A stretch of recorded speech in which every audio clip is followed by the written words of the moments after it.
ಗದಗ ಜಿಲ್ಲೆಯಲ್ಲಿ ಅನ್ನದಾತರು ರೊಚ್ಚಿಗೆದ್ದಿದ್ದಾರೆ. ಸರ್ಕಾರದ ವಿರುದ್ಧ, ಖಾಸಗೀಕರಣ ನೀತಿ ವಿರುದ್ಧ ಹಾಗೂ ಟಾಟಾ ಕಂಪನಿಯ ವಿರುದ್ಧ ಗದಗದಲ್ಲಿ ಬೃಹತ್ ಪ್ರತಿಭಟನೆ ಹಮ್ಮಿಕೊಳ್ಳಲಾಗಿದೆ. ಕರ್ನಾಟಕ ರಾಜ್ಯ ರೈತ ಸಂಘ ಹಾಗೂ ಹಸಿರು ಸೇನೆ ಜಿಲ್ಲಾ ಘಟಕದ ನೇತೃತ್ವದಲ್ಲಿ ನೂರಾರು ರೈತರು ಒಗ್ಗೂಡಿ ಜಿಲ್ಲಾಧಿಕಾರಿಗಳ ಕಚೇರಿ ಮುಂದೆ ಧರಣಿ ಕುಳಿತಿದ್ದಾರೆ. ಇದರ ಸಂಪೂರ್ಣ ಮಾಹಿತಿ ಈ ಒಂದು ವರದಿಯಲ್ಲಿದೆ. ಗದಗ ಜಿಲ್ಲಾಧಿಕಾರಿಗಳ ಕಚೇರಿ ಮುಂಭಾಗದಲ್ಲಿ ರೈತರು ನಡೆಸ್ತಾ ಇರುವ ಈ ಬೃಹತ್ ಪ್ರತಿಭಟನೆ ಈಗ ಇಡೀ ರಾಜ್ಯದ ಗಮನ ಸೆಳೆದಿದೆ. ವಿದ್ಯುತ್ ರಂಗವನ್ನ ಖಾಸಗೀಕರಣ ಮಾಡಲು ಮುಂದಾಗಿರುವ ಸರ್ಕಾರದ ಧೋರಣೆಯನ್ನ ಖಂಡಿಸಿ ಹಾಗೂ ಟಾಟಾ ಪವರ್ ಕಂಪನಿಗೆ ವಿದ್ಯುತ್ ವ್ಯವಸ್ಥೆಯನ್ನ ವಹಿಸಿಕೊಡುವುದನ್ನು ವಿರೋಧಿಸಿ ಕರ್ನಾಟಕ ರಾಜ್ಯ ರೈತ ಸಂಘ ಹಾಗೂ ಹಸಿರು ಸೇನೆ ಪದಾಧಿಕಾರಿಗಳು ಬೀದಿಗಿಳಿದು ಹೋರಾಟ ನಡೆಸುತ್ತಿದ್ದಾರೆ. ಖಾಸಗೀಕರಣದಿಂದಾಗಿ ರೈತರಿಗೆ ಸಿಗ್ತಾ ಇರುವ ಉಚಿತ ವಿದ್ಯುತ್ ಸೌಲಭ್ಯ, ಗೃಹ ಜ್ಯೋತಿ, ಭಾಗ್ಯ ಜ್ಯೋತಿ ಹಾಗೂ ಗಂಗಾ ಕಲ್ಯಾಣದಂತಹ ಮಹತ್ವದ ಸರ್ಕಾರಿ ಯೋಜನೆಗಳು ರದ್ದಾಗುವ ಭೀತಿ ಎದುರಾಗಿದೆ. ಸ್ಮಾರ್ಟ್ ಮೀಟರ್ ಅಳವಡಿಕೆ ನೆಪದಲ್ಲಿ ಬಡ ಗ್ರಾಹಕರು ಮತ್ತು ರೈತರನ್ನ ಸುಲಿಗೆ ಮಾಡಲು ಸರ್ಕಾರ ಸಂಚು ರೂಪಿಸಿದೆ ಅಂತ ರೈತ ಮುಖಂಡ ಆಕ್ರೋಶ ವ್ಯಕ್ತಪಡಿಸಿದ್ದಾರೆ.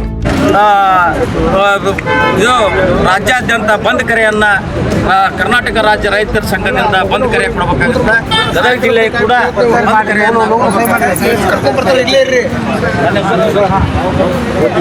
ಇವತ್ತಿನ ದಿವಸ ನಾವು ಎಲ್ಲ ರೈತ ಸಂಘಟನೆಗಳು ಸೇರಿ ಜಿಲ್ಲಾಧಿಕಾರಿ ಸರ್ಕಾರ ಈಗಾಗಲೇ ಜೂನ್ 23ರ ಒಳಗೆ ಆಕ್ಷೇಪಣೆ ಸಲ್ಲಿಸಲು ಆದೇಶಿಸಿದೆ.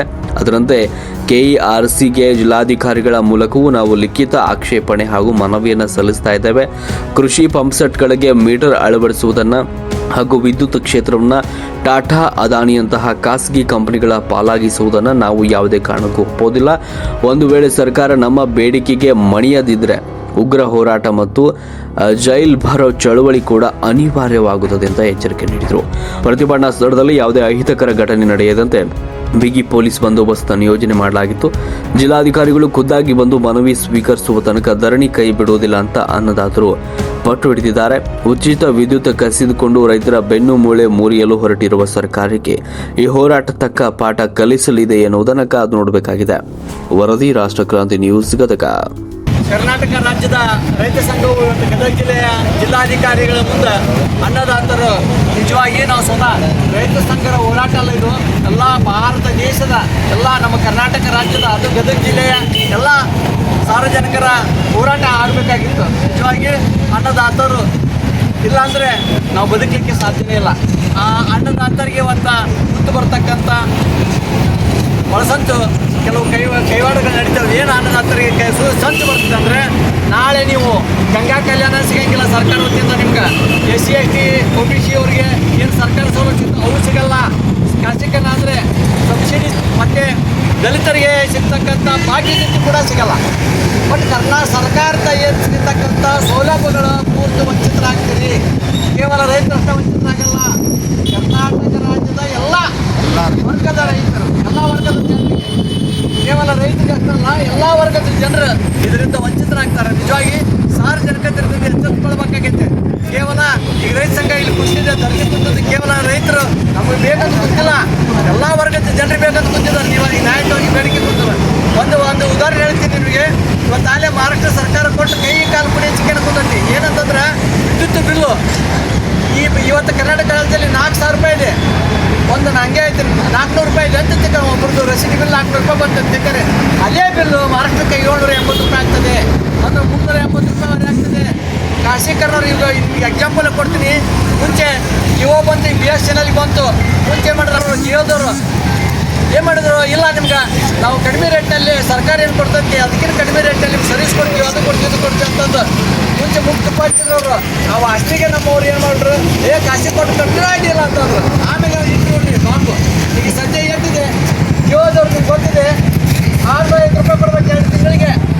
ಯಾಕೆ 650 ರೂಪಾಯಿ ಕೊಡ್ಬೇಕಾಯ್ತು? ಮುಂದೆ 1,000 ರೂಪಾಯಿ ಮಾಡಿದ್ರೆ ಮಾಡಬಹುದು ಅವರು. ಯಾಕಂತಂದ್ರೆ ನಮ್ಗೆ ಗೊತ್ತಿಲ್ಲ, ಮೊಬೈಲ್ ಬಿಟ್ಟು ಬದುಕಕ್ಕೆ ಸಾಧ್ಯ ಅಂತ ಇವತ್ತೇ ಅಧಿಕಾರಿಗಳಂತ ಸಾಧ್ಯ. ಸಣ್ಣ ಹುಡುಗಿಂದ ಆಯಿತು, ಒಂದು ಸ್ಕೂಲ್ ಆಯ್ತು, ಯಾವುದೇ ಆಯ್ತು ಅಧಿಕಾರಿಗಳಂತ ಒಬ್ಬ ರೈತರಾಯ್ತು ಬೇಕೇ ಬೇಕು ಮೊಬೈಲ್ ಎಷ್ಟು ಅವಶ್ಯಕತೆ ಇತ್ತು ಅಷ್ಟು ಅವಶ್ಯಕತೆ ಇದೆ. ಮೊಬೈಲ್ ಬಿಟ್ಟು ನಡೀತೈತೆ, ವಿದ್ಯುತ್ ಬಿಟ್ಟು ನಡೆಯಂಗಿಲ್ಲ. ಪ್ರತಿಯೊಂದು ಜೀವನ ನಡೆಯೋದು ಮನುಷ್ಯ ವಿದ್ಯುತ್ ಮೇಲೆ ನಡೀತೈತೆ ಇವತ್ತು ಜೀವನ. ನೋಡಿರಿ, ನೀವು ಅನ್ನದಾತರು ನಿಜವಾಗಿ ಹೇಳ್ತೀವಿ, ಯಾವಾಗ ರಾತ್ರಿ ಕರೆಂಟ್ ಬರ್ತದೋ ಯಾವಾಗ ಬರ್ತದೋ ಅವಾಗ ನೀರು ಹಾಸ್ಕೊಂತೀರಿ ನೀವು. ನೋಡಿ, ನೀವು ಹುಳ ಉಪ್ಪು ಜಂತುಗಳು ನಿಮ್ಮನ್ನು ಕಾಡ್ತಿರ್ತಾವೆ. ಅಂಥದ್ರಲ್ಲಿ ಕೂಡ ಏನು ಮಾಡ್ತೀವಿ ನೀವು? ಜೊತೆಗೆಟ್ಟು ನೀವು ನಿಮ್ಮ ಬದುಕನ್ನು ಕಟ್ಟಿಕೊಳ್ಳೋದನ್ನ ಸಾರ್ವಜನಿಕರಿಗೆ ಅನ್ನ ಆಗ್ತಕ್ಕಂಥ ದೇವರು ಕರ್ನಾಟಕದಲ್ಲಿ ದೇಶದಲ್ಲಿ ಜಗತ್ತಲ್ಲಿ ಯಾರಾದ್ರೆ ಅನ್ನದಾತ ರೈತರು ಅಂತ ಹೇಳಕ್ಕಿಲ್ಲ. ನಿಜವಾದ ದೇವರು ಅಂತ ನೀವೇ. ಯಾರು ದೇವರಿಲ್ಲ ನಮಗೆ. ಅನ್ನ ಹಾಕೋಣ ನಿಜವಾದ ದೇವರು. ನನ್ನ ಕಡೆ ಒಂದು ಕೋಟಿ ಅಂತ ಕರಿ ನಾನು ಕೋಟಿ ತಿನ್ನಕ್ಕಾಗತ್ತಂತೆ ಸಾಧ್ಯ ಇಲ್ಲ. ನಾನು ಹೋಗಬೇಕು, ಕೈ ಒಡ್ಡಬೇಕು ರೈತ ಈ ದೇಶದ ಬೆನ್ನೆಲುಬು, ರೈತ ಈ ದೇಶದ ಶಕ್ತಿ, ರೈತ ಈ ದೇಶದ ಜೀವನಾಡಿ. ಆ ಮನುಷ್ಯ ಜೀವನಾಡಿ, ದೇಶದ ಜೀವನಾಡಿಯನ್ನು ಕಟ್ಟಾತಂದ್ರೆ ಜಗತ್ತಿನ ಆಸೆ ಆಗ್ತೈತಿ, ಜಗತ್ತು ಆಸೆ ಆಗ್ತೈತಿ. ಮುಂದೊಂದು ದಿವಸ ಐತಲ್ಲ ನಾವು ಅಪಿ ಅಂತ ಸಾಯ್ತೀವಿ. ಅದಕ್ಕೆ ವಿದ್ಯುತ್ ಭಾಳ ಅವಶ್ಯಕತೆ ಐತಿ. ವಿದ್ಯುತ್ ಏನಂದ್ರೆ ಶಾಸಕರನ್ನ ಅಂತಂದ್ರೆ ದೇಶದಲ್ಲಿ ಅಲ್ಲೋಲ ಕಲ್ಲಲ್ಲಿ ಆಗ್ತೈತಿ. ಮುಂದೊಂದು ದಿನ ರೈತರು ನಿಮಗೆ ಸಣ್ಣ ಹಿಡುವಳಿ ಸಣ್ಣ ರೈತರು ಕೂಡ ವಿದ್ಯುತ್ ಇಲ್ಲಾರ್ದನ ಅವ ತನ್ನ ಹೊಲನ ಬರಗಾಲದ ಹೆಂಗೆ ಕಟ್ತಾನೆ ಕೇಳ್ಬೇಕಾಗತ್ತೆ. ಬರಗಾಲದ ಹೆಂಗೆ ಕಟ್ತಾನೆ ಸಣ್ಣ ಹಿಡುವಳಿ ರೈತರು, ದೊಡ್ಡ ರೈತರು ಏನಾದ್ರು ಮಾಡಿ ತೊಗೊಂಡ್ರು ಕೂಡ ಎಷ್ಟೋ ರೈತನು 100 ಎಕರೆ 200 ಎಕರೆ ರೈತ ಅಂದ್ರೂ ಕೂಡ ಸಾಲದ ಸುಳ್ಳಿ ಸಿಕ್ಕಂದಿದ್ದಾನೆ ಇವತ್ತು ರೈತ. ನಿಜವಾಗಿ ಸರ್ಕಾರ ಏನಾದ್ರು ರೈತರು ಸಾಲ ಮನ್ನಾ ಮಾಡಬೇಕು. ಸಾಲ ಮನ್ನಾ ಅಂತಂದ್ರೆ ರೈತನ ಹತ್ರ ಜಗತ್ತಿನಾಗ್ತದ್ರಿ, ರೈತ ಹತ್ರ ಜಗತ್ತು ಹೋಗ್ತೈತಿ. ಅದಕ್ಕೆ ಸಂಬಂಧ ನಾನು ಏನು ಹೇಳ್ತೀನಿ, ವಿದ್ಯುತ್ತು ಅವಶ್ಯಕತೆ ಬೇಕು. ಯಾರಿಗೆ ಬೇಕು? ಎಲ್ಲರಿಗೂ ಬೇಕು. ಎಲ್ಲರಿಗೂ ಬೇಕು. ಆದರೆ ವಿದ್ಯುತ್ ಕೇವಲ ರೈತರಿಗೆ ಬೇಕಾಗಿಲ್ಲ, ಎಲ್ಲ ವರ್ಗದ ಜನರಿಗೂ ಇವತ್ತು ವಿದ್ಯುತ್ ಅವಶ್ಯಕತೆ. ಅದಕ್ಕೆ ದಯವಿಟ್ಟು ಈ ವಿದ್ಯುತ್ತನ್ನು ಖಾಸಗೀಕರಣ ಮಾಡೋದನ್ನ ಸರ್ಕಾರ ತನ್ನ ಅಡಿಯಲ್ಲಿ ಇಟ್ಕೊಂಡು ಇಟ್ಕೊಂಡ್ರೆ ಸಾರ್ವಜನಿಕರಿಗೆ ಒಳ್ಳೇದು ಮಾಡ್ತೈತೆ ಅಂತ ನಾನು ಹೇಳಿಕೆ ಈ ವೇದಿಕೆ ಮೂಲಕ, ರೈತರ ವೇದಿಕೆ ಮೂಲಕ ಇಚ್ಛೆಪಡ್ತೀನಿ. ಅದಕ್ಕೆ ದಯವಿಟ್ಟು ವಿದ್ಯುತ್ತನ್ನು ಖಾಸಗೀಕರಣ ಮಾಡೋದು ಬೇಡವೇ ಬೇಡ. ಇದು ಇಲ್ಲಿಂದ ಹೋಗ್ಬೇಕು. ನೀವು ಟಾಟಾ ಮಾಡಲೇಬೇಕು. ಟಾಟಾ ಕಂಪ್ನಿ ನೀವು ಟಾಟಾ ಮಾಡಿದ್ರೆ ಒಳ್ಳೆ ನಮಗೆ ಅವ್ರು ಟಾಟಾ ಮಾಡ್ತಾನ. ನೀವು ಒಂದು ದಿವಸ ಲೇಟ್ ಬಿಲ್ ಅಂತಂದ್ರೆ ನಿಮ್ಮ ಫೀಸ್ ಕಿತ್ಕೊಂಡು ಹೋಗ್ತಾನ. ಅದಕ್ಕೆ ಒಂದು ರೀತಿಯಿಂದ ಭಯೋತ್ಪಾದಕರು ಇರ್ತಾರೆ ಅವರು. ಖಾಸಗೀಕರಣ ಅಂದ್ರೆ ಭಯೋತ್ಪಾದಕರು ನಿಮ್ಮನ್ನು ಬಿಡಲ್ಲ, ಇಂಚಿಂಚಿಗೂ ಕಡಿತಿರ್ತಾರೆ. ಅದಕ್ಕೆ ದಯವಿಟ್ಟು ಖಾಸಗೀಕರಣ ಕೊಡ್ತಕ್ಕಂಥ ಟಾಟಾ ಕಂಪ್ನಿಯವ್ರಿಗೆ ಎಂದೂ ಕೊಡಬೇಡ ಅಂತ ಹೇಳಿ ಈ ರೈತ ವೇದಿಕೆ ಮೂಲಕ ನಾನು ಹೇಳಿಕ್ಕೆ ಇಚ್ಛೆ ಪಡ್ತೀನಿ. ಎಲ್ಲರೂ ಇವತ್ತು ಹಳ್ಳ ಹಿಡಿಯುವಂಥ ಪರಿಸ್ಥಿತಿ ಬಂದೈತಿ. ಮತ್ತು ಅದಲ್ದನ ಅತಿ ಸಣ್ಣ ರೈತರಿಗೆ ಏನು ಗಂಗಾ ಕಲ್ಯಾಣ ಯೋಜನೆಯಲ್ಲಿ ಇದನ್ನು ಗಂಗಾ ಕಲ್ಯಾಣಿಯಲ್ಲಿ ಒಂದು ಯೋಜನೆಗಳನ್ನ ಸರ್ಕಾರ ರೂಪಿಸೈತಿ. ಅವು ಕೂಡ ನಿಷ್ಕ್ರಿಯಗೊಳ್ತವು. ಅದಲ್ದನ ಇವತ್ತು ರೈತರಿಗೆ ನೀಡುವಂಥ ಉಚಿತ ವಿದ್ಯುತ್ ರದ್ದಾಗುವ ವ್ಯವಸ್ಥೆ ಕೂಡ ಐತಿ. ನಂತರ ರೈತರ ಪಂಪ್ಸೆಟ್ಗಳನ್ನು ಮೀಟ್ರನ್ನು ಅಳವಡಿಸಲಾಗುವುದು. ಅಂದ್ರೆ ಸ್ಮಾರ್ಟ್ ಕಾರ್ಡ್, ಇವತ್ತು ಸ್ಮಾರ್ಟ್ ಕಾರ್ಡ್ ಅಂತ ಮೀಟ್ರ್ ಒದಗಿಸಿ ಇವಾಗ ಫೋನಿಗೆ ನಾವು ಕರೆನ್ಸಿ ಹಾಕಿಸ್ತೀವಿ. ಆ ಫೋನಿಗೆ ಕರೆನ್ಸಿ ಹಾಕಿಸುವಂಥ ಹೆಂಗೆ ವ್ಯವಸ್ಥೆ ಐತಿ, ಅದೇ ರೀತಿ ವಿದ್ಯುತ್ ಪೂರೈಕೆಯನ್ನು ಮಾಡೋಕ್ಕೆ ಸಲುವಾಗಿ ಆ ವಿದ್ಯುತ್ತನ್ನು ನಾವು ರೈತರಾಗಲಿ, ಇವತ್ತು ಗ್ರಾಹಕರಾಗಲಿ, ಇವತ್ತು ನಾವು ಮನೆಗೆ ಕರೆಂಟ್ ತೊಗೊಳ್ಳೋದಾಗಲಿ, ಕರೆನ್ಸಿ ಹೆಂಗದ ಹಾಕಿಸ್ತೀವಿ ಫೋನ್ಗೆ, ಹಂಗೆ ನಾವು ರೊಕ್ಕ ಹಾಕ್ಸಿದ್ರೆ ಕರೆಂಟ್ ಬರುತ್ತೆ. ಇಲ್ಲಾಂದ್ರೆ ಕರೆಂಟ್ ಬರೋಲ್ಲ ಅಂತ ಟಾಟಾ ಕಂಪ್ನಿಯವರು ಹೇಳ್ತಾರೆ. ಅದೇ ರೀತಿ ಸರ್ಕಾರಿ ಯೋಜನೆ ಗೃಹ ಜ್ಯೋತಿ, ಭಾಗ್ಯಜ್ಯೋತಿ, ಕುಟೀರ ಜ್ಯೋತಿ, ಗಂಗಾ ಕಲ್ಯಾಣ ಯೋಜನೆಯು ರದ್ದಾಗುತ್ತದೆ. ಈಗೇನು ಸರ್ಕಾರಿ ಯೋಜನೆಗಳು ನಮ್ಗೆ ಗಂಗಾ ಕಲ್ಯಾಣ ಆಯ್ತು, ಕುಟೀರ ಯೋಜನೆಗಳಾಯ್ತು, ಭಾಗ್ಯ ಜ್ಯೋತಿ ಆಯ್ತು, ಇವನ್ನೆಲ್ಲ ಕೊಟ್ಟರೆ ಅವು ಕೂಡ ರದ್ದಾಕ್ಕವು. ನಂತರ ಸಣ್ಣ ಕೈಗಾರಿಕೆಗಳಿಗೆ ರಿಯಾಯಿತಿ ದರದಲ್ಲಿ ನೀಡುತ್ತಿದ್ದ ವಿದ್ಯುತ್ತನ್ನು ರದ್ದಾಗುತ್ತೆ. 2, 3, 4 ಐದನೇದೇ ಕೈಮಗ್ಗ ನೇಕಾರ ಹಾಗೂ ಕಾಫಿ ಬೆಳೆಗಾರ ನೀಡುವ ಸಬ್ಸಿಡಿ ರದ್ದಾಗುವುದು. ಕಾಲಾಂತರ ವಿದ್ಯುತ್ ಬಳಕೆ ಮೇಲೆ ಹೆಚ್ಚಿನ ದರಗಳು ನಿಗದಿ ಪತ್ರಗಳನ್ನು ಹಿಂಬದಿಯಲ್ಲಿ ವಿವರಿಸಲಾಗಿದೆ. ಇವತ್ತು ವಿದ್ಯುತ್ ಬಳಕೆ ಮುಂಗಡ ಹಣ ಪಾವತಿ ಹುನ್ನಾರಗಳಾಗಬಹುದು. ಅಂದ್ರೆ ಮುಂಗಡ ಅಗ್ರಿಮೆಂಟ್ ಪ್ರಕಾರ ಕರೆಂಟ್ ಕೊಡುವಂಥ ವ್ಯವಸ್ಥೆ ಕೂಡ ಅವರಲ್ಲಿ ಟಾಟಾ ಕಂಪ್ನಿಯವ್ರಿಗೆ ಕೊಟ್ಟರೆ ಸಾರ್ವಜನಿಕ ತೆರಿಗೆ ಹಣದ ಅಭಿವೃದ್ಧಿಗೊಳಿಸುವ ಮೂಲ ಸೌಕರ್ಯ ಆಸ್ತಿಗಳನ್ನು ಖಾಸಗೀಕರಣ ಮಾಡಲಾಗುತ್ತದೆ. ಇವತ್ತು ಎಲ್ಲವೂ ಖಾಸಗೀಕರಣ ಅಂತ ಘೋಷಣೆ ಮಾಡ್ತಾರೆ ಸರ್ಕಾರ. ಅದಕ್ಕೆ ನಮ್ದೆಲ್ಲ ರೈತರ ಮತ್ತು ರೈತ ಹಿತಾಸಕ್ತಿಯಿಂದ ರೈತರ ಪರವಾಗಿ ಅದಕ್ಕೆ ವಿರುದ್ಧವಾಗಿ ನಾವು ಘೋಷಣೆಗಳನ್ನ ಮಾಡಬೇಕಾಗತ್ತೆ. ರಾಜ್ಯದ ಯುವ ಜನತೆಗೆ ಸರ್ಕಾರಿ ಉದ್ಯೋಗಾವಕಾಶ ವಂಚಿತರಾಗ್ತಾರೆ. ಇವತ್ತು ರಾಜ್ಯ ಸರ್ಕಾರದೊಳಗೂ ಏನು ನಿರುದ್ಯೋಗಿಯನ್ನು ಹೋಗಲಾಡಿಸ್ತೀವಿ ಅಂತ ಸರ್ಕಾರ ಹೇಳ್ತೈತೆ. ವಿದ್ಯುತ್ ಖಾಸಗೀಕರಣ ಅಂತಂದ್ರೆ ನಿರುದ್ಯೋಗವನ್ನು ಹೋಗಲಾಡಿಸ್ಲಿಕ್ಕೆ ಅವ್ರಿಗೆ ಆಗೋದಿಲ್ಲ. ಅದು ಎಲ್ಲ ಬಡ ಮಕ್ಕಳಿಗೆ ಒಂದು ಅದು ಒಂದು ಏನಪ್ಪ ಅಂದ್ರೆ ಇವತ್ತು ಬಡ ಮಕ್ಕಳಿಗೆ ಆಘಾತಕಾರಿಯಾದಂಥ ವಿಷಯಗಳಾಗ್ಯವು. ಒಂದು ವಿಷಕಾರಿ ವಿದ್ಯುತ್ತನ್ನು ಇಲ್ಲಿ ಟಾಟಾ ಕಂಪ್ನಿಯವರು ಬಂದು ರಾಜ್ಯದೊಳಗೆ ಇಲ್ಲಿ ಹಾಕ್ತಾರೆ ಅಂದ್ರೆ ಅದಕ್ಕೆ ಎಲ್ಲ ರೈತರದ್ದು ವಿರೋಧ ವ್ಯಕ್ತಪಡಿಸಲಿಕ್ಕೆ ನಾವು ಸಿದ್ಧರಾಗಿರ್ತೀವಿ. ಅದಲ್ಲದೆ ಇಡೀ ನಮ್ಮ ರಾಜ್ಯದಲ್ಲಿ ಕೃಷಿ ಕ್ಷೇತ್ರ ಅಭಿವೃದ್ಧಿ ಆಗಲಿ ಅಂತ ಹೇಳಿ ಕೇಂದ್ರ ಸರ್ಕಾರದವರು ಹೇಳ್ತಾರೆ, ರಾಜ್ಯ ಸರ್ಕಾರದವರು ಹೇಳ್ತಾರೆ, ಜೈ ಜವಾನ್ ಜೈ ಕಿಸಾನ್ ಅಂತ ಮೆಟ್ಟಲು ಏರ್ತಾರೆ. ದೇಶದ ಬೆನ್ನೆಲುಬಾಗಿರ್ತಕ್ಕಂಥ ರೈತರನ್ನು ಮೂಳಿ ಮುರಿಯುವಂಥ ವ್ಯವಸ್ಥೆ ಸರ್ಕಾರದಾಗೈತಿ. ಯಾಕಂದರೆ ಇವತ್ತಿನ ದಿವಸ ನೋಡ್ರಿ, ನಾವು ಬೆಳೆದಂಥ ಬೆಳೆಗಳ ಬೆಂಬಲ ಬೆಲೆಯನ್ನು ಘೋಷಣೆ ಮಾಡ್ತಾರೆ. ಮಾರ್ಕೆಟಿಗೆ ತಂದ್ರೆ ಬೆಂಬಲ ಬೆಲೆ ಸಿಗೋಲ್ಲ. ಅಲ್ಲಿದ್ದಂಥ ದಲಾಲರಿಗೆ ಮತ್ತು ಹಮಾಲರಿಗೆ ಮತ್ತು ಖರೀದಾರಿಗೆ ನಾವು ಸುಮ್ಮನೆ ಕೊಟ್ಟು ಮಾಲನ್ನು ಕೊಟ್ಟು ಹೋಗುವಂಥ ವ್ಯವಸ್ಥೆ ಕೂಡ APMC ಮಾರ್ಕೆಟ್ನಲ್ಲಿ ಐತಿ. ಇಂಥದ್ರೊಳಗೆ ಇಂಥ ಖಾಸಗೀಕರಣ ಮಾಡಲಿಕ್ಕೆ ಹೊಂಟಂಥ ಸರ್ಕಾರ ಸಾಕಷ್ಟು ರೈತ ಸಾಲ ಸೂಲ ಮಾಡಿ ಬೆಳೆದಂಥ ಬೆಳೆಗಳು ಹಾನಿಯಾಕ್ಕವು.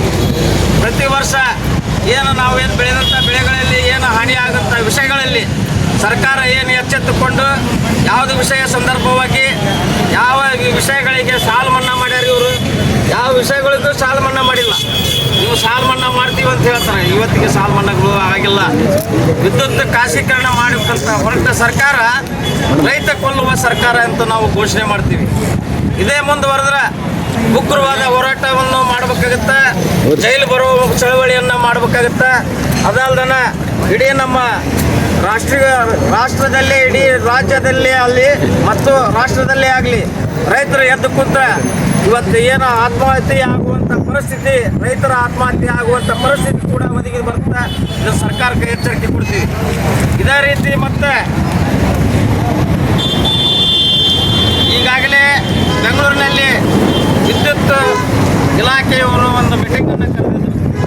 ಆ ಸಭೆಯೊಳಗೆ ನಾವು ಎಲ್ಲ ರೈತರು ಕೂಡ ಹೇಳಿದ್ವಿ, ಆಕ್ಷೇಪಣೆ ಸಲ್ಲಿಸುವ ಸಲುವಾಗಿ ಅಂದರೆ ಏನು, ಕರ್ನಾಟಕ ವಿದ್ಯುತ್ ನಿಯಂತ್ರಣ ಆಯೋಗ KERC ಅವರಿಗೆ ನಾವು ಎಲ್ಲ ರೈತರು ಮತ್ತು ಮೆಟ್ರೋ ಇದ್ದಂಥ RR ನಂಬರ್ಗಳು ಇದ್ದಂಥ ಏನು ಗ್ರಾಹಕರಿದ್ದಾರೆ ಅವರೆಲ್ಲರೂ ಕೂಡ ಆಕ್ಷೇಪಣೆ ಸಲ್ಲಿಸಿದ್ರೆ ಮಾತ್ರ ಇದರಿಂದ ಸರ್ಕಾರ ಎಚ್ಚೆತ್ತುಕೊಳ್ಳುತ್ತಾ, ಇಲ್ಲಾಂದ್ರೆ ಆಗಾಗಲ್ಲ ಅಂತ ಹೇಳಿ ಅಂದಾಗ ಅದನ್ನು ಇಲಾಖೆಯವರೇ ವಹಿಸ್ಕೊಂಡು, ಯಾಕಂದ್ರೆ ರೈತರಿಗೆ RR ನಂಬರ್ಗಳು ಗೊತ್ತಿರೋಲ್ಲ, ಅದಕ್ಕೆ ಅವು ರದ್ದಿ ಹಳೆ ಹಾಕೋ ರೈತರಿಗೆ ಈಗ ಫಾರ್ಮ್ ಕೊಟ್ಟರೆ ಅದನ್ನು ಆಗೋದಕ್ಕೆ ಬಿಡೋದು ಬೇಡ, ನೀವು ಇಲಾಖೆಯವ್ರನ್ನು ಕೈ ಜೋಡಿಸ್ತೀವಿ ಅಂತೇಳಿ ಅಲ್ಲಿ ಬೆಂಗಳೂರು ಸಭೆಯೊಳಗೆ ನಾವು ಮಾತಾಡಿದಾಗ ಅದನ್ನು ಪ್ರತಿ ಮನೆಗೆ ಹೋಗಿ ಆಕ್ಷೇಪಣೆ ಸಲ್ಲಿಸಲಿಕ್ಕೆ ಈಗ ಅರ್ಜಿ ಫಾರ್ಮ್ಗಳನ್ನು ತಯಾರು ಮಾಡ್ಯಾರ. ಅದನ್ನು ಎಲ್ಲರ ಮನೆಗೂ ಎಲ್ಲರ ರೈತರಾಗಲಿ ಇವತ್ತು ಮನೆಗೆ ಬಂದಂಥ ಕರೆಂಟ್ ಗುಡ್ಡಿನ ಜ್ಯೋತಿ ಆಗಲಿ ಬಾಗಿ ಜ್ಯೋತಿ ಆಗಲಿ ಎಲ್ಲರೂ ಕೂಡ ಆಕ್ಷೇಪಣೆ ಸಲ್ಲಿಸಲಿಕ್ಕೆ ಸಿದ್ಧರಾಗಬೇಕು. ನಾಳೆ ಕೊನೆ ತಾರೀಕು, ಆ ಕೊನೆ ತಾರೀಕಿನೊಳಗೆ ನಮ್ಮದು ಮನವಿನೂ ಇವತ್ತು ಫ್ಯಾಕ್ಸ್ ಮುಖಾಂತರ ಕರ್ನಾಟಕ ವಿದ್ಯುತ್ ನಿಯಂತ್ರಣ ಆಯೋಗ number 16C Miller's tank pet ಪ್ರದೇಶ ವಸಂತನಗರ ಇದಕ್ಕೆ ಕೂಡಲೇ ಈಗ ಫ್ಯಾಕ್ಸ್ ಮುಖಾಂತರ ಇದು ಸಲ್ಲಿಸಬೇಕು. ಅದಕ್ಕೆ ಇವತ್ತಿನ ದಿವಸ ಇದನ್ನು ಉಗ್ರವಾದ ಹೋರಾಟವನ್ನು ನಾವು ಕೈಗೊಂಡಿವಿ. ಅದಕ್ಕೆ ಈಗ ಜಿಲ್ಲಾಧಿಕಾರಿಗಳು ಬರೋವರೆಗೂ ನಮ್ಗೆ ಅಪರ ಜಿಲ್ಲಾಧಿಕಾರಿಗಳು ಬೇಡ, ಜಿಲ್ಲಾಧಿಕಾರಿಗಳು ಬರಲಿ, ಬಂದಾಗ ನಾವು ಮನವಿ ಸಲ್ಲಿಸೋಣ. ಅವ್ರು ಏನು ಹೇಳಿಕೆ ಕೊಡ್ತಾರೆ, ಆದ್ರೆ ಖಾಸಗೀಕರಣ ಕಿತ್ಬಂದು ಇವತ್ತು ಇವ್ರೇನು ಅನುಮೋದನೆ ಕೊಟ್ಟರೆ ನಾವು ಹೇಳೋಣ, ಇಲ್ಲಾಂದ್ರೆ ಇಲ್ಲಿ ಗಟ್ಟಿ ಹಾಕೊಂಡ್ರೆ ಅಂತೇಳಿ ಘೋಷಣೆ ಮಾಡಿ ವ್ಯವಸ್ಥೆ ಮಾಡೋಣ. ಏನೇ ಬರಲಿ ಏನೇ ಬರಲಿ, बोलो भारत माता की, बोलो कर्नाटक माता की. ರೈತರ ವಿದ್ಯುತ್ತನ್ನು ಖಾಸಗೀಕರಣಗೊಳಿಸುತ್ತಿರುವ ಭ್ರಷ್ಟ ಸರ್ಕಾರಕ್ಕೆ ಇವತ್ತು ಸರ್ಕಾರ ಮೊದಲು ರೈತರಿಗೆ 6 ನಂಬರ್ ಕೊಡಬೇಕಾದ್ರೆ ಕೇವಲ 27,000 ರೂಪಾಯಿ ತಗೊಂಡು ರೈತರಿಗೆ 6 ನಂಬರ್ ಕೊಡ್ತಿತ್ತು, ತಮ್ಮ ತಂತಿ ಎಲ್ಲನೂ ಹಾಕ್ತಿತ್ತು.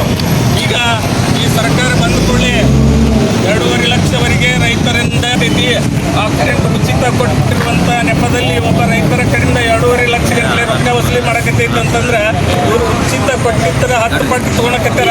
ಹೀಗಾಗಿ ಅವಾಗ ನಮ್ಗೆ ಇದೇನೋ ಮುಂದೇನೋ ಮಾಡ್ತಾರೆ ಅನ್ಸಿತ್ತು. ಈಗ 2.5 ಲಕ್ಷ ತೊಗೊಳೋದಲ್ಲ, ವಿದ್ಯುತ್ತನ್ನು ಒಬ್ಬ ಪ್ರೈವೇಟ್ ವ್ಯಕ್ತಿಗೆ ಮಾರಕತ್ತಾರಪ್ಪ ಅಂತಂದ್ರೆ ಇವರು ಜನರ ಬಗ್ಗೆ ಎಷ್ಟೊಂದು ಕಾಳಜಿ ಇದೆ, ರೈತರ ಬಗ್ಗೆ ಎಷ್ಟೊಂದು ಗೌರವ ಇದೆ ಅನ್ನೋದನ್ನು ನಾವು ಇಲ್ಲಿ ಅರ್ಥ ಮಾಡ್ಕೊಳ್ಬೇಕಾಗತ್ತ. ಹೀಗಾಗಿ ಎಲ್ಲ ರೈತರು ಎಚ್ಚೆತ್ತುಕೊಂಡು ಅದು ಏನೋ ಕೆಲವೊಂದು ಹೊಸ 6 ನಂಬರ್ ಕೊಡಬೇಕಾದ್ರೆ ಏನೋ ಕರೆನ್ಸಿ ಟೈಪ್ ಏನೋ ಹಾಕಿ ಇಲ್ಲಿ ಯಾರೋ ಒಬ್ಬರು ರೈತರು ಹೇಳಿ ತೊಗೊಂಡಿವಿ ನಾವು ಅಂತೇಳಿ ನಾವು ಏನಾರು ಇತ್ತು ಮತ್ತೆ ಕಿತ್ತೋಗಿರಿ ಒಂದು ನೋಡಕ್ಕೆ ನಮ್ಮ ಸಂಘಟನೆಗಳಿಂದ ಅದಕ್ಕೆ ಸಪೋರ್ಟ್ ಮಾಡ್ತೀವಿ. ಕಿತ್ತೋಗಿದ್ದು 6 ನಂಬರ ತೊಗೊಳಕ್ಕೆ ಹೋಗ್ಬೇಡ್ರಿ, ಇದನ್ನು 2.5 ಲಕ್ಷ ಕೊಟ್ಟು ಬರಲ್ಲ, ನೀವು ಹಂಗಾಗಿ ಕೊಡಿ ನೋಡೋಣ ಅದು ಏನು ಮಾಡಕ್ಕೆ ಏನು ಮಾಡ್ತಾರೆ ನೋಡೋಣ. ಮೊದ್ಲು ಬರೀ 22,000 ರೂಪಾಯಿ ಕಂಬ ತಂತಿ ಏನು ಟಿ ಸಿ ಎಲ್ಲ ಬರ್ತಿದ್ವು. ಈ 4-3 ವರ್ಷದ ಚೆಕ್ ಬರೀ 22,000 ರೂಪಾಯಿ 6 ನಂಬರ ಕಂಬ ತಂತಿ ಎಲ್ಲ ಬರ್ತಿದ್ವು. ಈಗ ಮೊನ್ನೊಬ್ಬರು ನಮ್ಮ ಸ್ನೇಹಿತರು ಯಾರು ಅವ್ರು ಇಲ್ಲಿ ಬಂದಿಲ್ಲ, 2.5 ಲಕ್ಷ ಕೊಟ್ಟರೆ ನಮ್ಗೆ ಒಂದು 6 ನಂಬರ್ ತೊಗೋಬೇಕಾದ್ರೆ ಅಂದ್ರೆ ಇವರು ರೈತರ ಬಗ್ಗೆ ಎಷ್ಟು ಕಾಳಜಿ ಐತಿ, ಅವರು ರೈತರನ್ನ ಎಷ್ಟೊಂದು ಹಗುರವಾಗಿ ತಿಳ್ಕೊಂಡ್ರ ಇಂಥ ಒಂದು ಭ್ರಷ್ಟ ಸರ್ಕಾರವನ್ನು ಕಿತ್ತೊಗಿಬೇಕು. ಆಮೇಲೆ ಅವ್ರೇನೋ ಮೀಟ್ರ್ ಅಳವಡ್ಸಕ್ಕೆ ಬಂದು ಯಾರು ಆ ಮೀಟ್ರನ್ನು ಹಚ್ಚಿಸ್ಕೊಬಾರ್ದು, ದಯವಿಟ್ಟು ಕಿತ್ತೊಗೆದು ಎಲ್ಲ ರೈತರ ಒಂದು ಅನುಕೂಲ ಆಗಬೇಕು. ರೈತ ಕಷ್ಟಪಟ್ಟರೆ ಬಿಸಿಲೊಳಗೆ ಬೆಳೆಸಿ ನಾವು ಒಂದು ತಾಸು ಬಿದ್ದಿರಬೇಕಾದ್ರೆ ಎಲ್ಲರ ಮೇಲೆ ನೀರು ಬರುತ್ತೆ ನೋಡ್ತೀವಿ. ಅದು ಮುಂಜಾನಿಂದ ಸಾಯಂಕಾಲದವರೆಗೆ ಹಗಲಿರುವಂಥ ರೈತರಿಗೆ ಎಷ್ಟು ತ್ರಾಸ ಐತಿ. ಈಗ AC ಸಾಹೇಬರು, ತಹಸೀಲ್ದಾರು, AC ಸಾಹೇಬರು 2 ಲಕ್ಷ ಗಂಟೆ ಪೇಮೆಂಟ್ ತೊಗೊಂಡು ಸಂಬಳದ ಜೊತೆಗೆ ಗಿಂಬಳ ತೊಗೊಂಡು ಸಾಕಷ್ಟು ಉತ್ತಮವಾಗಿ ಗಳಿಸ್ತಾರೆ. ಆದರೆ ಒಬ್ಬ ರೈತ ವಿದ್ಯುತ್ ಕೊಡೋಕ್ಕಾಗಲ್ಲ, ನೀರು ಕೊಡೋಕ್ಕಾಗಲ್ಲ ಅಂತಂದ್ರೆ ಈ ಭ್ರಷ್ಟ ಆಡಳಿತ ವ್ಯವಸ್ಥೆಯನ್ನು ಸಪೋರ್ಟ್ ಮಾಡಬೇಕಂತ ನೌಕರ ವರ್ಗಕ್ಕೂ ನಾನು ಅದಕ್ಕೆಲ್ಲ ಹೇಳ್ತೇನೆ ಹೇಳಿ ಹಾಗೂ ಗದಗ ಜಿಲ್ಲೆಯಿಂದ ಬಂದಂಥ ಎಲ್ಲ ರೈತರು ಮತ್ತು ಗ್ರಾಹಕರು ಮತ್ತು ವಿದ್ಯುತ್ ಖಾತೆಯಲ್ಲಿ ದುಡಿಯುವಂಥ ಹೆಸ್ಕಾಂ ಖಾತೆಯಲ್ಲಿ ದುಡಿಯುವಂಥ ಗ್ರಾಹಕರು ಇವತ್ತಿನ ದಿವಸ ನಮ್ಮ ಗದಗ ಜಿಲ್ಲೆಯಲ್ಲಿ ಮಾನ್ಯ ಜಿಲ್ಲಾಧಿಕಾರಿಗಳಿಗೆ ವತಿಯಿಂದ ನಾವು ಇವತ್ತು ಒಂದು ಮನವಿಯನ್ನು ಸಲ್ಲಿಸಲಿಕ್ಕೆ ಬಂದಿದ್ದೀವಿ. ಈ ಮನವಿ ಇವತ್ತು ಬರೀ ಕೊಡೋದು ಹೋಗೋದು ಆಗಬಾರ್ದು, ಇದು ನಮ್ಮ ಕೆಲಸ ಕೈಗೊಳ್ಳಬೇಕು. ಇಲ್ಲ ಅಂದ್ರೆ ನಾವು ಗದಗ ಜಿಲ್ಲಾದ್ಯಂತ ಬಂದ್ ಕರೆಯನ್ನು ಕೊಡಬೇಕಾಗತ್ತೆ. ಯಾಕಂದರೆ ಟಾಟಾ ಕಂಪ್ನಿಯವರಿಗೆ ವಿದ್ಯುತ್ತನ್ನು ವಹಿಸಿಕೊಡ್ಬೇಕು ಅಂತ ಸರ್ಕಾರ ಈಗಾಗಲೇ 23ನೇ ತಾರೀಕು ಆಕ್ಷೇಪಣೆ ಸಲ್ಲಿಸೋಕ್ಕೆ ಮತ್ತು ಮನವಿ ಕೊಡೋಕ್ಕೆ ಆದೇಶ ಐತಿ. ಅಷ್ಟರೊಳಗಾಗಿ ನಾವು 23ನೇ ತಾರೀಕಿನೊಳಗಾಗಿ ನೀವು ಫ್ಯಾಕ್ಸ್ ಮುಖಾಂತರ ಮಾನ್ಯ ಕಾರ್ಯದರ್ಶಿಗಳು ಕರ್ನಾಟಕ ವಿದ್ಯುತ್ ನಿಯಂತ್ರಣ ಆಯೋಗ KERC number 16C1 Miller's tank bat ಪ್ರದೇಶ ಬಸಂತನಗರ ಬೆಂಗಳೂರು ಇವರಿಗೆ ನಾವು ಮನವಿ ಮಾಡಿಕೊಂಡಿವಿ ಸಾಹೇಬ್. ಇವತ್ತು ಮಾನ್ಯ ಜಿಲ್ಲಾಧಿಕಾರಿ ಮುಖಾಂತರ ಕರ್ನಾಟಕ ವಿದ್ಯುತ್ ಖಾಸಗೀಕರಣ ವಿರೋಧಿಸಿ ಮೇಸ ಟಾಟಾ ಪವರ್ ಕಂಪ್ನಿ ಲಿಮಿಟೆಡ್ ಸಲ್ಲಿಸಿರುವ ಅರ್ಜಿ ಸಂಬಂಧ ವಿರೋಧಿಸಿ ಆಕ್ಷೇಪಣೆ ಸಲ್ಲಿಸುವ ಹಾಗೂ ಕಂಪ್ನಿ ಪರವಾನಗಿಯನ್ನು ವಿರೋಧಿಸಿ ನಾವು ಇವತ್ತಿನ ದಿವಸ ಮನವಿ ಕೊಡಲಿಕ್ಕೆ ಬಂದಿದ್ದೀವಿ. ಈ ಮೇಲ್ ಕಾಣಿಸಿದ ವಿಷಯಕ್ಕೆ ಸಂಬಂಧಿಸಿದಂತೆ ಕರ್ನಾಟಕ ರೈತರಿಗೆ ಕೃಷಿ ಪಂಪ್ಸೆಟ್ಗಳಿಗಾಗಿ ಸರ್ಕಾರವು ಉಚಿತ ಅಥವಾ ಸಬ್ಸಿಡಿ ಆಧಾರಿತ ವಿದ್ಯುತ್ ಪೂರೈಸುತ್ತಿದೆ. ಈ ವ್ಯವಸ್ಥೆಯ ಆರ್ಥಿಕ ನೆಲೆಗಟ್ಟು ಹೆಸ್ಕಾಂಗಳು ಒಟ್ಟು ಆದಾಯವಾಗಿದೆ. ದೊಡ್ಡ ಕೈಗಾರಿಕೆಗಳು, ವಾಣಿಜ್ಯ ಗ್ರಾಹಕರು ಹಾಗೂ ಹೆಚ್ಚಿನ ಆದಾಯ ತರುವ ಗ್ರಾಹಕರು, ಖಾಸಗಿ ಸಂಸ್ಥೆಗಳು ಕಡೆಗೆ ವರ್ಗಾವಣೆಗೊಂಡು ಹೆಸ್ಕಾಂಗಳ ಆದಾಯ ಕಡಿಮೆಯಾಗುವ ಸಾಧ್ಯತೆ ಇದೆ. ಆದರೆ ಕೃಷಿ ಕ್ಷೇತ್ರದಲ್ಲಿ ವಿದ್ಯುತ್ ಪೂರೈಸುವ ಜವಾಬ್ದಾರಿ ಹೆಸ್ಕಾಂಗಳ ಮೇಲೆ ಉಳಿಯುತ್ತದೆ. ಇದರ ಪರಿಣಾಮವಾಗಿ ಭವಿಷ್ಯದ ಕೃಷಿ ಸಬ್ಸಿಡಿ ವ್ಯವಸ್ಥೆಯನ್ನು ಮೇಲೆ ಒತ್ತಡ ಉಂಟಾಗುತ್ತದೆ. ರಾಜ್ಯದ ರೈತರು, ರೈತ ಸಮುದಾಯದ ಹಿತಾಸಕ್ತಿಗಳನ್ನು ಪರಿಗಣಿಸಿ ಇಂಥ ಮಾರಕವಾದ ವ್ಯವಸ್ಥೆಯನ್ನು ಅನುಮತಿಸಬಾರದು ಹಾಗೂ